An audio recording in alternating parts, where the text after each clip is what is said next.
You wake at 5:47 a.m., eyes opening before the alarm. For a moment, there's peace, just breath, just darkness, just the weight of blankets. Then it starts. Did I remember to refill that prescription? Why hasn't Jennifer called back? What was that doctor's name again?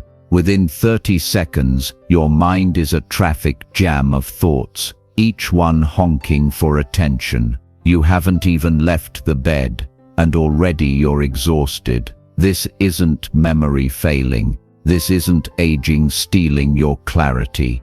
This is something the Buddha understood 2,500 years ago. The mind, left untended, becomes like a garden choked with weeds, not because you've done anything wrong, but because thinking is what minds do. They produce thoughts the way hearts produce beats, constantly, automatically, relentlessly. But here's the gift hidden in those early morning hours. You're awake before the world makes demands, before the phone rings, before the news intrudes, before the day assigns you roles to play. This quiet darkness, it's not emptiness, it's possibility, and in that possibility lies your freedom. What if the first 10 minutes of your morning could determine the quality of the next 14 waking hours? What if ancient Buddhist practices, refined over millennia, could transform that mental traffic jam into a clear, open road? Stay with me, because these 7 practices aren't about adding more to your already full plate. They're about discovering that peace was there all along, waiting beneath the noise. Let's begin. Practice 1. The gratitude breath. Before you move, before you think about the day ahead, before your feet touch the floor, pause, right here, right now, while you're still horizontal, still wrapped in that liminal space between sleep and waking. Place one hand on your chest, feel it rise and fall.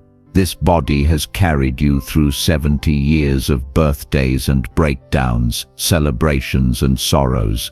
It woke up this morning when millions of bodies didn't. That alone deserves acknowledgement. The Buddha taught his disciples a practice called recollection of beneficial states, bringing awareness to what supports our well-being. For those of us over 60, gratitude isn't toxic positivity, it's clear seeing. You've lived long enough to know that nothing lasts forever, which makes everything that remains unspeakably precious. Here's the practice Buddhist monks have used for centuries. Take 3 slow, deep breaths. With each inhale, silently name something you're grateful for. Not grand things, simple things. The pillow beneath your head. The fact that you can still draw breath without effort. The morning light beginning to creep through the curtains. With each exhale, release everything else.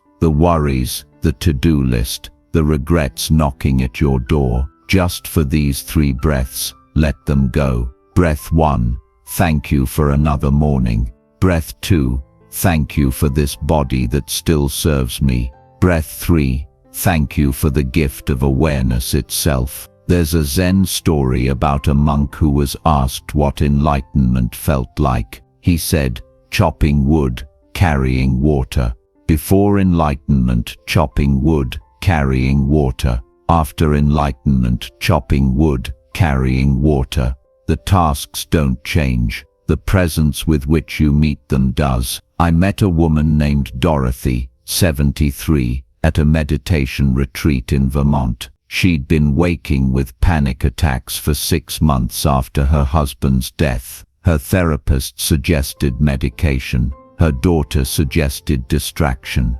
But it was this simple gratitude breath that finally broke the pattern. I started so small, she told me, hands wrapped around a mug of tea. Some mornings, the only thing I could be grateful for was that the panic would eventually pass. But that was something, and something is always more than nothing. 3 months later, she still woke early, but the panic had transformed into something else. a tender awareness that she was still here, still breathing, still capable of beginning again. This practice doesn't require belief. It requires only that you notice you're alive. Today is new, and your first conscious act can be one of appreciation rather than anxiety.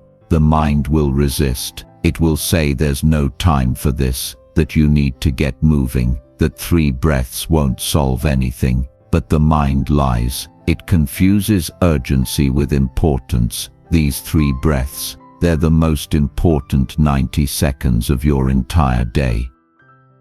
Practice 2. Releasing yesterday's weight.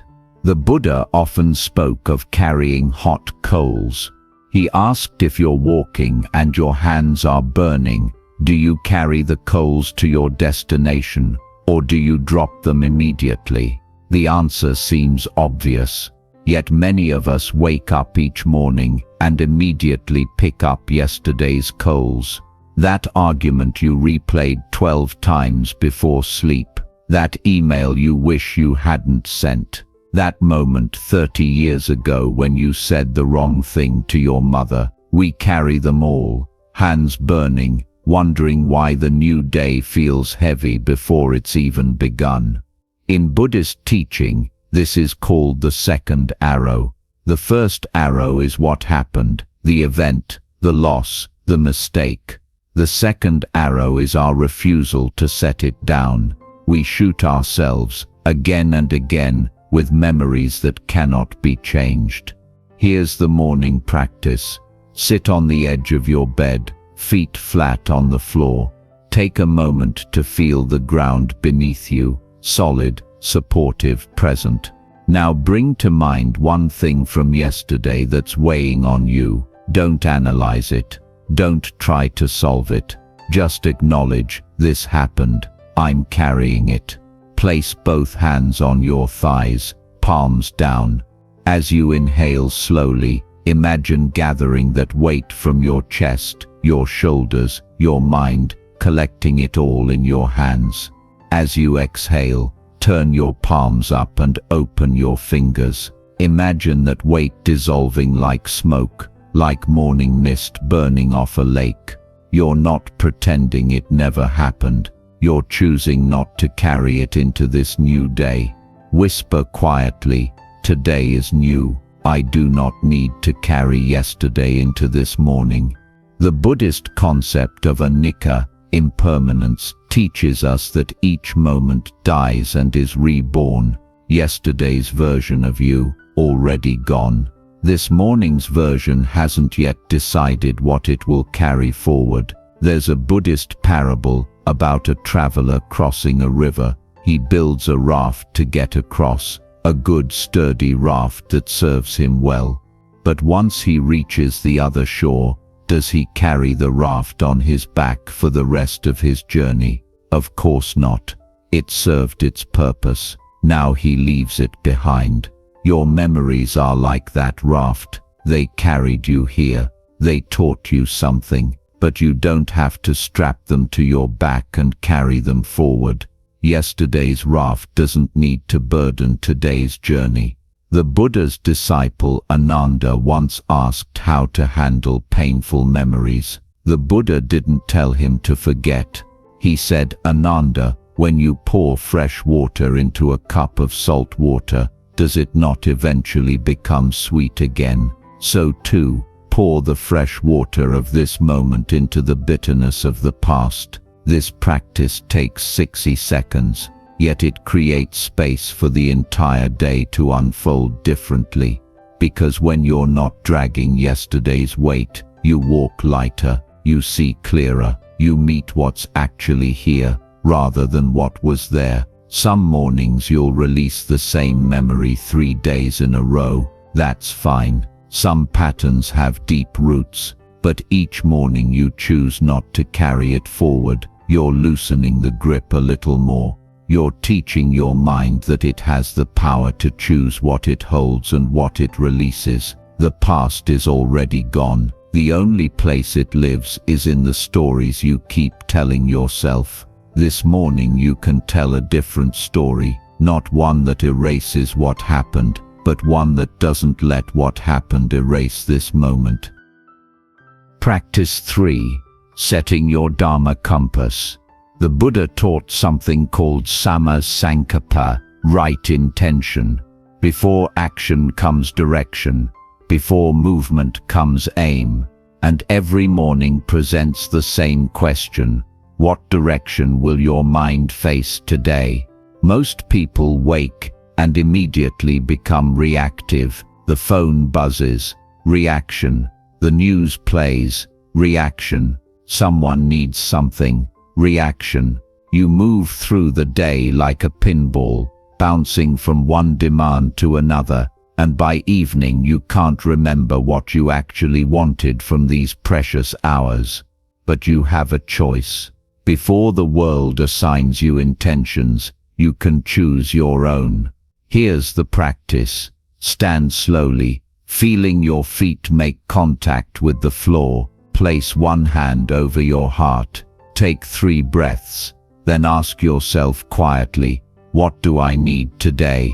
Not what others need from you, not what you should need, what you actually need. Perhaps it's patience, perhaps it's rest, perhaps it's the courage to have a difficult conversation, perhaps it's simply to remember that you're more than your to-do list. Listen for the answer, don't force it, let it arise like a bubble coming to the surface of still water. Then choose one word, a single intention that will guide your day like a compass, not a goal to achieve, an orientation to return to when you feel lost. Say it aloud.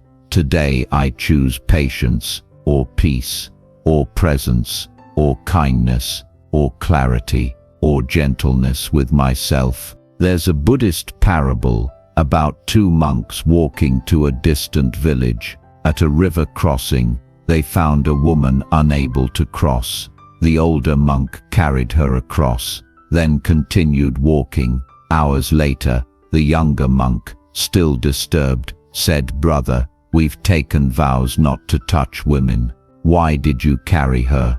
The older monk replied, "I left her at the river. You're still carrying her." The difference. The older monk had set his compass to compassion. When the situation changed, he responded, then released. The younger monk had no compass, only rigid rules, so he carried the conflict for miles. Your intention becomes your Dharma compass. When confusion arises, you return to it. When decisions feel overwhelming, you ask, does this align with my intention? When someone pushes your buttons, you pause and remember, I chose patience this morning. In the Dhammapada, the Buddha said, all that we are arises with our thoughts. With our thoughts, we make the world. Your morning intention shapes the world you'll inhabit for the next 16 hours. Choose it consciously. Return to it repeatedly. Let it guide you home when you've wandered. This practice takes 90 seconds. It changes the entire architecture of your day, because you're no longer drifting with whatever current catches you. You've set your direction. You've chosen your North Star. And every time you feel lost, you can look up and find your way back. Practice 4. Mindful first movements. Your body has been horizontal for 8 hours. It's been repairing, processing, dreaming. Now comes the transition from rest to motion, from sleep to waking life. Most people make this transition unconsciously, throwing off covers, lurching upright, rushing to the bathroom. But the Buddha taught that every action can be a meditation, every movement an opportunity for presence, and these first movements of the day, they set the pace for everything that follows. In Buddhist monasteries, monks practice what's called walking meditation, each step taken with full awareness, each foot placement deliberate. For those of us over 60, with joints that protest sudden movement and bodies that need time to remember themselves, This slowness isn't limitation, it's wisdom. Here's the practice.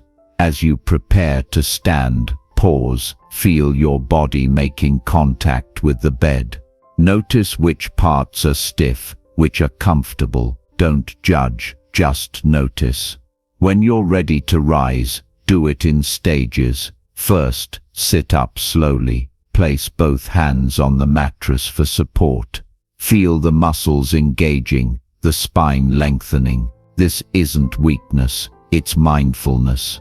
As you stand, mentally note, standing. Feel your weight distributing across both feet.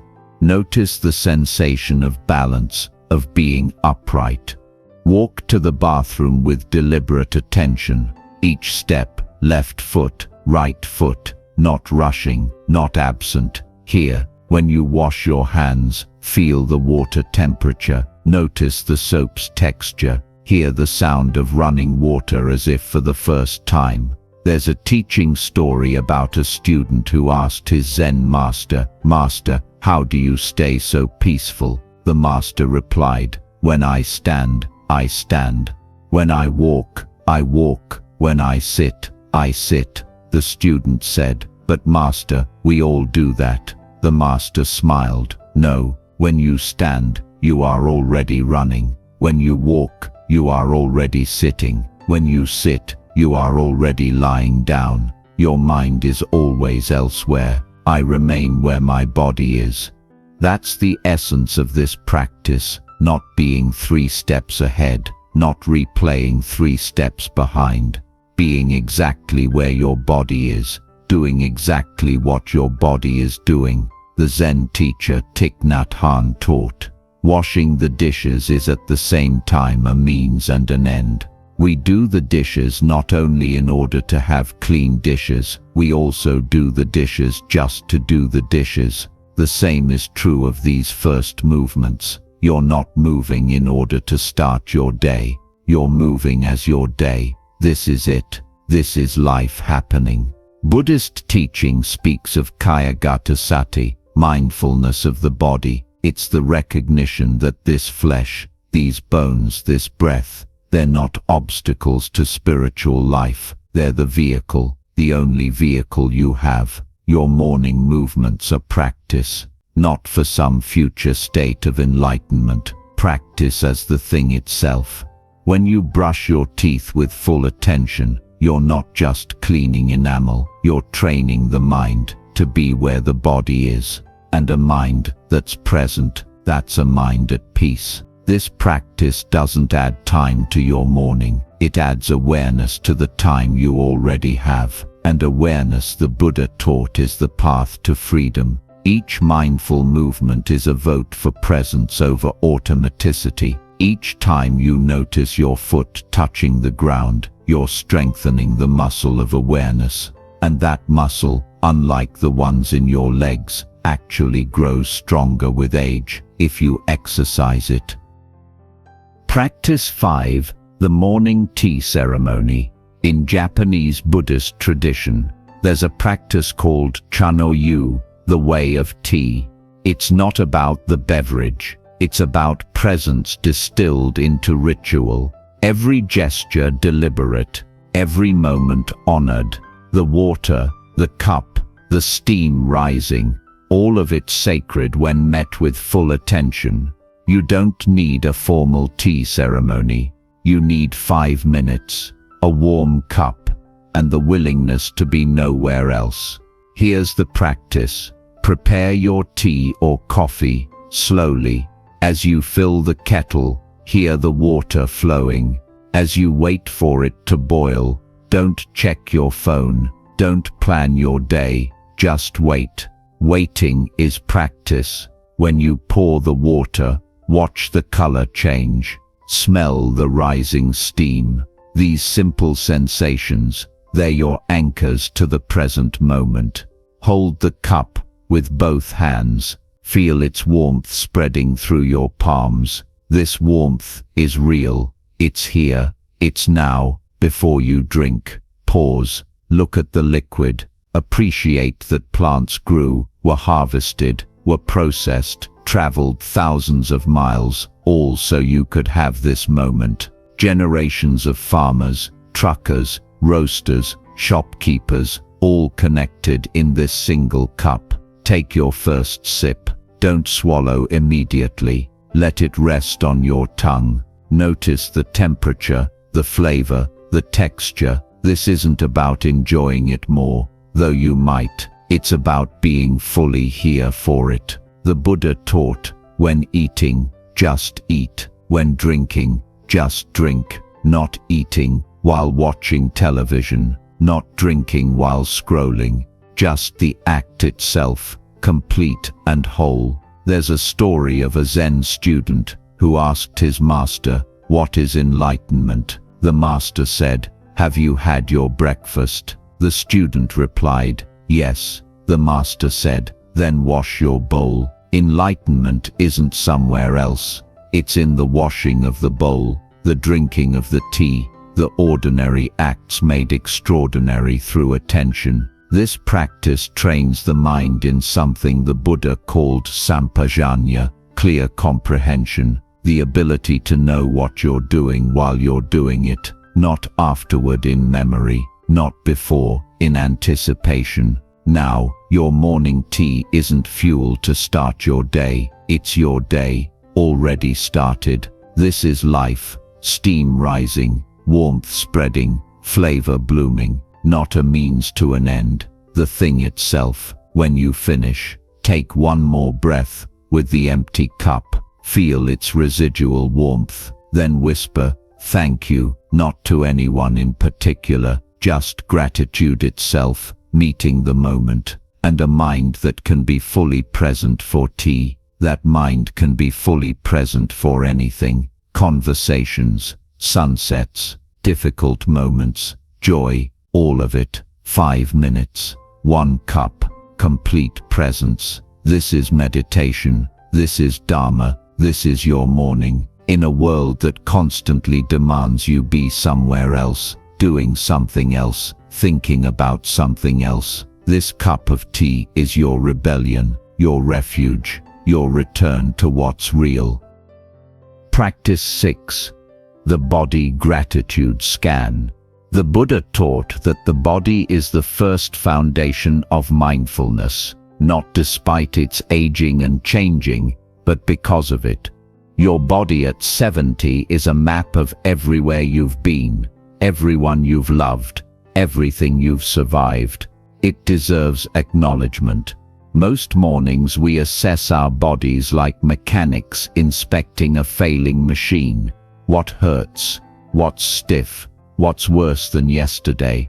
We catalogue decline, make mental notes for the doctor, and move on, carrying that inventory of limitations into the day. But there's another way, not denying what hurts, but starting with what works. Here's the practice. Sit comfortably, feet flat on the floor. Place both hands over your heart. Feel it beating, steady, reliable, still here after 70+ years and more than 2 billion beats. This heart has never stopped working for you, not once.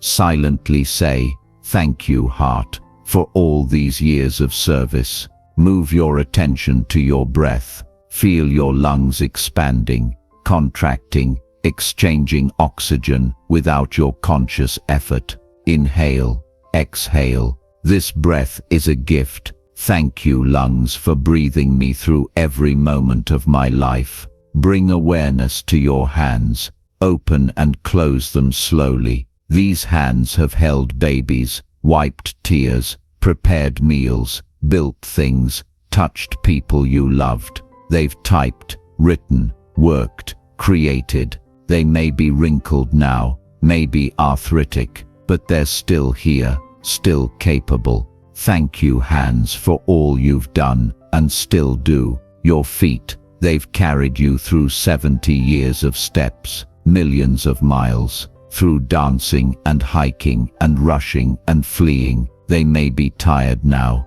but they still get you where you need to go. Thank you, feet, for bearing my weight all these years. Move through your body this way, not focusing on what's broken, but appreciating what remains, not with fake positivity, with honest recognition. Your body has been loyal. It deserves gratitude. In the Satipatthana Sutta, the Buddha taught, this body is like a city composed of the four great elements. Just as a city depends on its walls and gates for protection, so the mind depends on the body for its dwelling. Your body is the city where your awareness lives. Even if the walls are aging, the gates creaking, it's still home, it's still sacred. There's a Buddhist story about an elderly nun whose body was failing. A visitor said, "Sister, your body must be such a burden."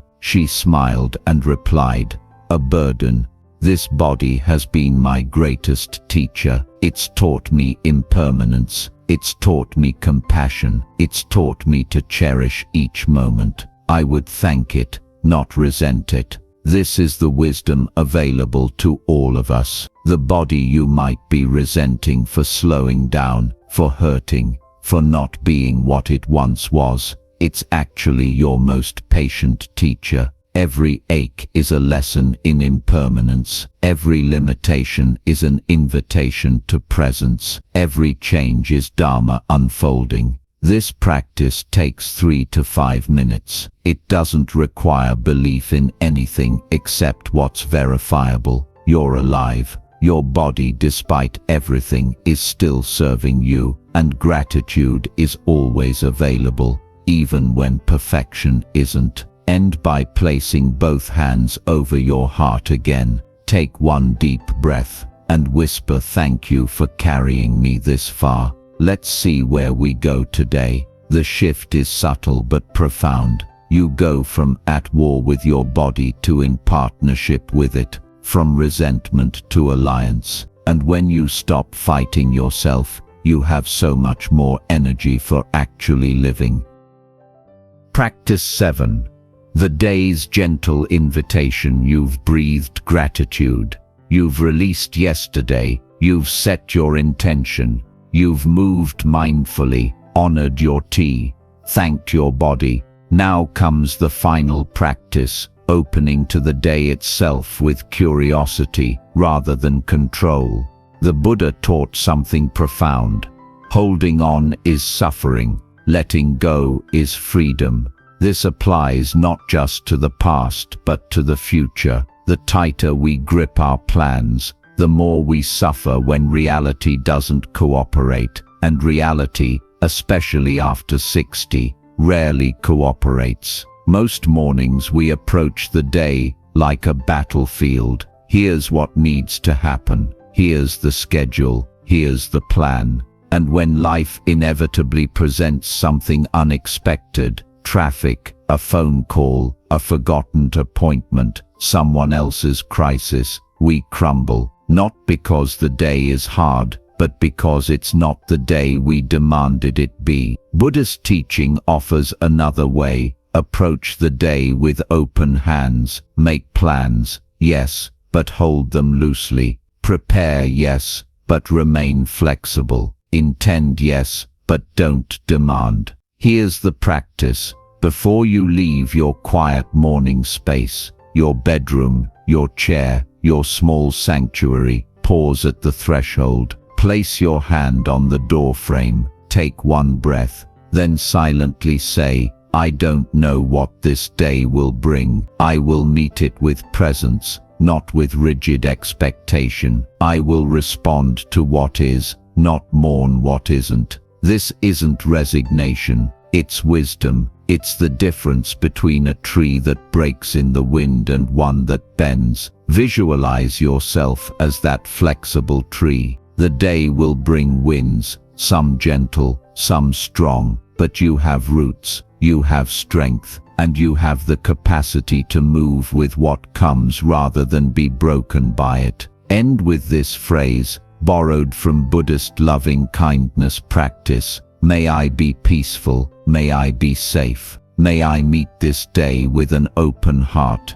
may I remember that I am enough, exactly as I am, for whatever comes. The Dhammapada teaches, irrigators channel waters, fletchers straighten arrows, carpenters bend wood, the wise master themselves. You're not trying to control the day, you're mastering your response to it. There's a Buddhist parable about two monks caught in a sudden storm while traveling. The younger monk complained, "This rain is ruining everything. Our robes are soaked. We'll be late. Why did this have to happen today?" The older monk simply walked, feeling the rain on his face. Later, when they reached shelter, the younger monk was exhausted from fighting the rain. The older monk was simply wet. Same rain, different relationship. I knew a man named Samuel, 82, whose wife of 54 years had advanced dementia. Each day brought new challenges. She'd forget who he was, become frightened, sometimes angry. He couldn't plan anything, couldn't predict anything. His mornings had become anxiety attacks, bracing for the day ahead.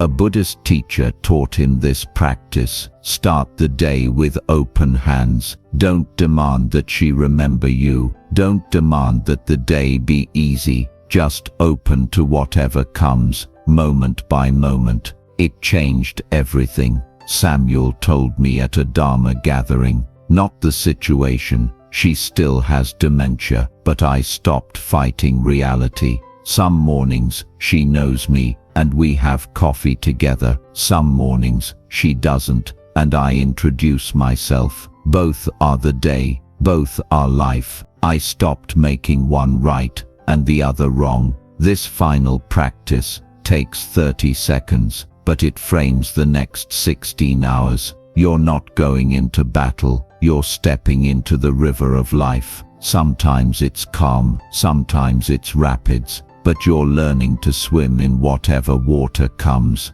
As you cross that threshold, whether it's your bedroom door, the front door, or just the internal threshold from morning peace to daily activity, remember, you've already done the most important work. You've tended your mind, you've oriented toward what matters, you've chosen your direction. Now let the day unfold. Meet it with the clarity you've cultivated. Return to these practices whenever you feel lost. They're always here, always available, always waiting to bring you home to presence. The Buddha's final words were, "All compounded things are subject to decay. Strive with diligence. This day will pass. Use it wisely, use it consciously, use it with the awareness you've spent this morning developing. Open the door, step forward. The day is waiting, and you're ready." We've walked through 7 practices this morning, each one a thread in the fabric of wisdom that connects you to teachings that have sustained millions before you. From the gratitude breath that transforms your first conscious moment, to releasing yesterday's weight, to setting a Dharma compass that guides you through confusion. From mindful movement that honors your body's journey, to the tea ceremony that makes the ordinary sacred, to the body gratitude scan that shifts resentment into appreciation. And finally, that threshold practice, stepping into the day with open hands, ready to meet what is rather than fight for what should be. Perhaps tomorrow morning you'll try just one, maybe the gratitude breath, 3 simple inhales of appreciation before your feet touch the floor. Or perhaps the morning tea ceremony, 5 minutes of complete presence with a warm cup. Even one small shift can clear the fog that's been clouding your mornings for years. These aren't lessons to perfect, they're invitations to practice. And practice in Buddhist teaching is never about getting it right. It's about showing up, again and again, with gentle persistence. If these teachings touched something in you, I invite you to walk this path with us. Subscribe to Quiet Wisdom so these ancient practices can continue to find you when you need them most. More than 86,000 souls are already here, discovering that aging can be a spiritual ripening rather than a decline. Before you go, leave a comment below. Which of these 7 practices will you try tomorrow morning? Just type the number 1 to 7, or share why one spoke to you. Your words create ripples that help others feel less alone on this journey. May you be gentle with yourself in these precious years. May you find that each morning offers you another chance to begin again, to choose presence over panic, to meet life with the clarity that comes from a tended mind. May you remember what the Buddha taught: be a lamp unto yourself. The light you seek is already burning within you. These morning practices simply clear away the clouds so you can see it. Wake tomorrow with gratitude, move with awareness, meet the day with an open heart, and know that in every breath, in every moment of presence, you're not losing yourself to age, you're finding yourself in timeless wisdom. Be a lamp unto yourself.